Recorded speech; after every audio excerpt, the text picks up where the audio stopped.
Hello, I'm Glenda and welcome to my plant-powered kitchen. Today I'm going to make a bean burger. There are lots of bean burger recipes out there. You can use all sorts of different beans, chickpeas, lentils, black beans, kidney beans, butter beans. You can use any beans to make them, but this particular one is made with kidney beans. Now this recipe is from Jeff Novick's book, and Jeff Novick is my guru on calorie density. I had the pleasure of meeting Jeff when I was at the John McDougall Intensive Weekend program.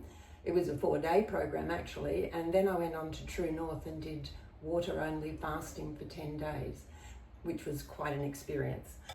I never count calories. I don't have a need to count calories, but I'm very aware of calorie density.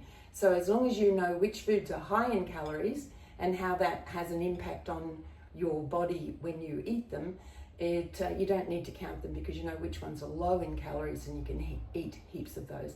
I'm a high volume eater, so I stick to a lot of really low calorie food like salads and green vegetables.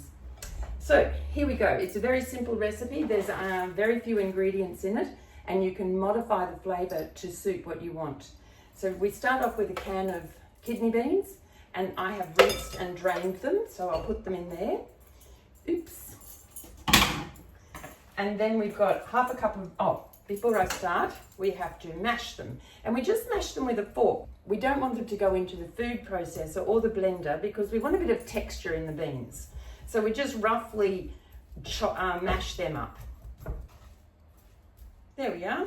What I've done is made sure that every bean has been broken up. So into that mixture, we're going to add half a cup of rolled oats. We'll also use half a cup of cooked brown rice. Again, you can use a different grain if that's what you've got in your fridge at the moment. Use what, if you've got leftover quinoa, just use that.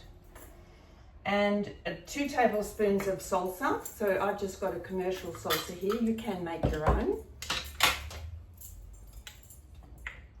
2 generous tablespoons.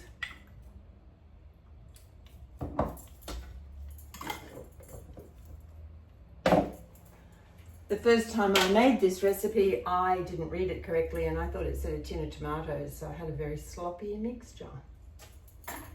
And the spices. Now this is where I'm going to use a spice that I've made myself, and it's called chicket, and it has several spices in it. It's got nutritional yeast, Italian spices, and then some onion powder, parsley flakes, garlic powder, celery seed, turmeric, sage, and marjoram.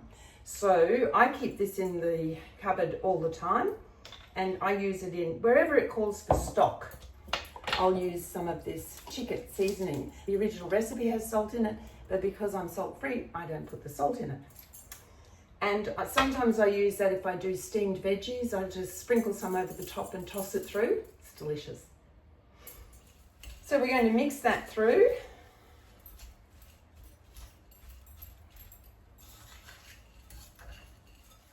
And basically, that's all we have to do. So now I'm going to make these into 4 patties. One of the messages Jeff has on his recipe is that you should always do a double batch because it only makes 4. But for me, 4 is plenty. That's 2 meals anyway. And maybe 4 if I make burgers out of them. And I make my own burgers out of lentils and sometimes buckwheat. So that'll be a recipe for another day.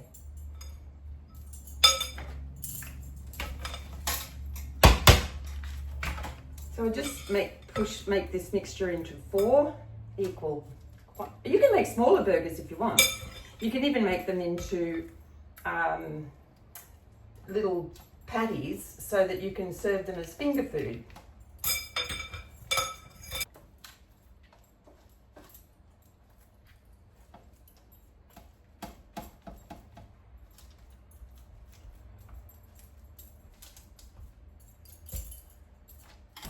So there we have 4 lovely burgers, and we're just going to pop them into a moderate oven and bake them until they're golden brown.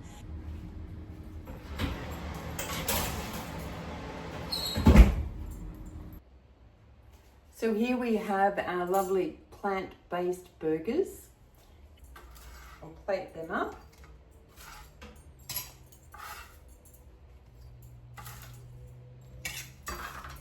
I'm going to have some of these tonight for dinner with some lovely steamed veggies. So please subscribe to my channel, and the full recipe will be underneath the video. And there will also be a link to Jeff Novick's recipes. You can use any seasoning with these burgers. You can make Mexican, Italian, just curry, whatever flavour you like. And you'll see all of those options in the link for Jeff Novick. Bye for now.